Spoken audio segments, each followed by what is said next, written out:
Assalamualaikum warahmatullahi wabarakatuh. Selamat pagi anak-anak. Jumpa kembali dalam mata pelajaran Produk Kreatif dan Kewirausahaan.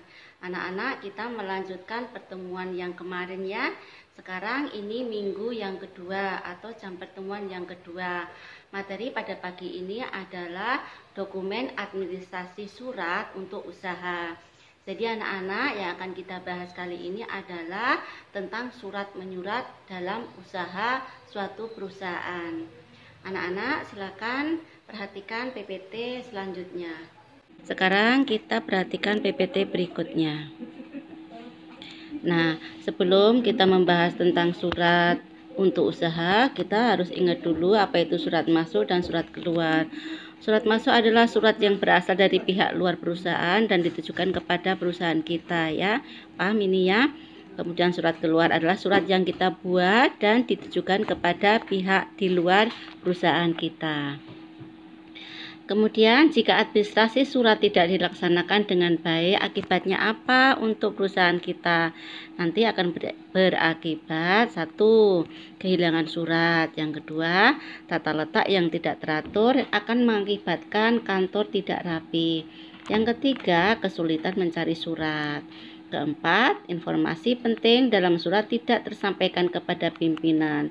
Hal ini karena apa? Karena kita menyimpan surat dalam keadaan yang tidak rapi sehingga sangat kesulitan untuk menemukan kembali. Yang kelima, mengganggu operasional kegiatan lainnya. Artinya, kegiatan kantor tidak akan berjalan dengan lancar apabila dokumen-dokumen yang diperlukan tidak tersedia. Nah, sekarang kalau penanganan surat dilakukan dengan baik itu manfaatnya apa? Ini ada 5 juga ya. Yang pertama adalah tata letak surat jelas dan rapi. Kalau dalam keadaan rapi seperti ini, kita dapat menemukan kembali surat dengan baik dan cepat. Yang kedua, tata letak surat yang rapi tidak akan mengakibatkan kantor menjadi berantakan begitu ya, sehingga kantor menjadi rapi. Ketiga, mudah untuk mencari surat. Ya, kalau kita menggunakan sistem penyimpanan kearsipan yang baik, maka memudahkan kita dalam mencari surat yang kita perlukan. Keempat, informasi penting dalam surat tersampaikan kepada pimpinan dengan baik. Ya, jadi kalau setiap ada informasi yang sangat penting, bisa segera kita sampaikan kepada pimpinan. Karena kita harus mengikuti perkembangan dan up to date terhadap informasi-informasi. Yang kelima, tidak mengganggu operasional kegiatan lainnya. Ini jelas ya nak ya. Karena kalau kita mau melakukan suatu tindakan atau pekerjaan kantor, harus didasarkan dengan informasi dan bukti-bukti yang otentik. Nah, itu semua bisa berasal dari surat yang kita perlukan. Anak-anak, sekarang apa sih fungsi surat itu? Ini ada 10 fungsi surat ya. Yang pertama adalah sebagai tanda bukti tertulis yang otentik. Nah, ini ya, arti otentik ini apa? Ini adalah yang nyata ya, yang fakta begitu. Kemudian sebagai alat pengingat. Anak-anak manusia itu punya daya ingat yang terbatas ya. Sehingga untuk mengingat kembali dokumen-dokumennya perlu dituangkan dalam surat-surat.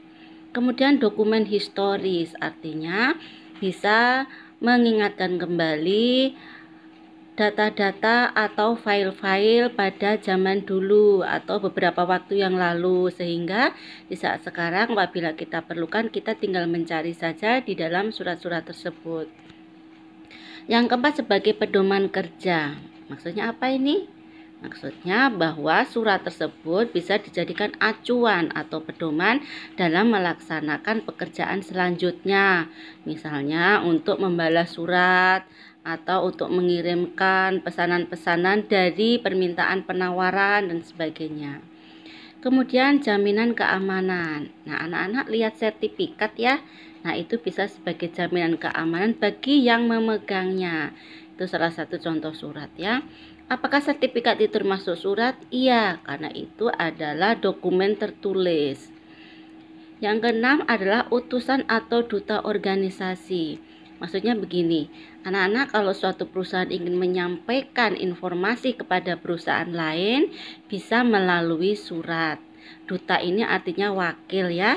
Jadi surat yang disampaikan kepada perusahaan lain ini artinya mewakili dari perusahaan kita. Gitu, paham ya? Yang ketujuh, sebagai dasar penilaian dan keputusan. Ini untuk pimpinan ya nak ya. Jadi kalau seorang pimpinan dalam menilai pegawainya atau mengambil keputusan dalam kegiatannya, bisa melihat dari hasil penilaian atau hasil dari rapat yang sudah dilakukan beberapa saat yang lalu. Jadi dasar-dasar itulah yang dipakai untuk pengambilan keputusan agar tidak salah. Yang kedelapan, sebagai barometer kegiatan organisasi. Maksudnya begini nak. Jadi bisa dilihat dari seberapa besar surat yang masuk dan keluar dari organisasi itu. Semakin besar atau semakin banyak surat yang masuk, maka semakin besarlah kegiatan atau perusahaan itu dalam mengelola produknya. Tetapi semakin kecil atau semakin sedikit surat yang dikelola, maka ini menunjukkan bahwa organisasi atau perusahaan itu ruang lingkupnya kecil. 9. Sebagai alat menumbuhkan sikap saling pengertian. Artinya bahwa kalau menggunakan surat ini bisa saling memberikan informasi secara tertulis. 10. Sebagai sarana meningkatkan kerjasama ya. Nah, kerjasama ini bisa dituangkan dalam MOU ya. Jadi anak-anak kalau kita mau menulis surat ya, terutama ini surat niaga atau surat dinas, maka kita harus mengetahui hal-hal yang akan kita kerjakan. Yang pertama adalah gunakanlah kertas A4 atau F4 ya, ini HVS yang berwarna putih itu ya. Kemudian lengkap dengan bagian-bagian surat. Kemudian gunakanlah bahasa yang formal ya. Bahasa yang formal itu bahasa yang sesuai dengan ejaan yang disempurnakan atau EYD. Jangan menggunakan bahasa-bahasa prokem atau bahasa gaul ya, karena ini adalah sifatnya resmi. Yang keempat, identitas pengirim dan penerima harus jelas. Jadi kalau menulis alamat itu harus jelas agar nanti Pak Pos atau petugas pengirim surat tidak mengalami kesulitan dalam menyampaikan atau mencari alamat tersebut. Kelima, penulisan nama tidak boleh didahului kata sapaan yang berupa istilah hubungan kekerabatan, misalnya Bapak Mulyadi, Ibu Mirna, Om Jamiko dan sebagainya ya. Tapi gunakanlah yang terhormat, pimpinan, yang terhormat, direktur, yang terhormat, PT dan sebagainya. Kemudian jika menggunakan kop dan di dalamnya sudah tercantum alamat kantor, pada bagian tanggal tidak perlu didahului nama kota. Ya, kan kalau ada surat itu ada kop ya yang atas ya. Kop itu menunjukkan alamat dari perusahaan itu. Maka untuk tanggalnya tidak boleh dituliskan misalkan Jakarta 10 Agustus 2020. Begitu nggak boleh ya. Tetapi langsung dituliskan tanggalnya saja 10 Agustus 2020. Gitu ya. Kemudian nomor 7, pada bagian alamat tujuan tidak perlu diawali dengan kata kepada, tetapi langsung yang terhormat. Misalnya yang terhormat PT Jaya Abadi, yang terhormat Direktur Pemasaran dan sebagainya. 8. Bahasa harus efektif, singkat dan jelas. Tidak boleh berlebihan dalam mengungkapkan perasaan. Misalnya, atas kerjasama saudara saya mengucapkan beribu-ribu terima kasih. Nah, ini bahasa yang salah ya. Cukup menggunakan atas perhatian saudara saya ucapkan terima kasih. Begitu. Jadi, gunakanlah bahasa yang lugas, efektif, singkat dan jelas. 9. Surat dagang dikirim bukan atas nama pribadi tetapi atas nama badan. Badan ini artinya organisasi atau perusahaan ya. Oleh karena itu kata ganti diri yang dipergunakan adalah kami bukan saya ya. Kalau kami ini mewakili nak ya, mewakili instansi. Kalau saya ini atas nama pribadi. Jadi kalau surat pribadi kamu menggunakan nama saya, tapi kalau kamu sebagai pegawai di suatu kantor dalam menuliskan surat nanti gunakanlah kami gitu. 10. Pada bagian alinea penutup sering ditulis kata-kata atau atas perhatiannya dan seterusnya.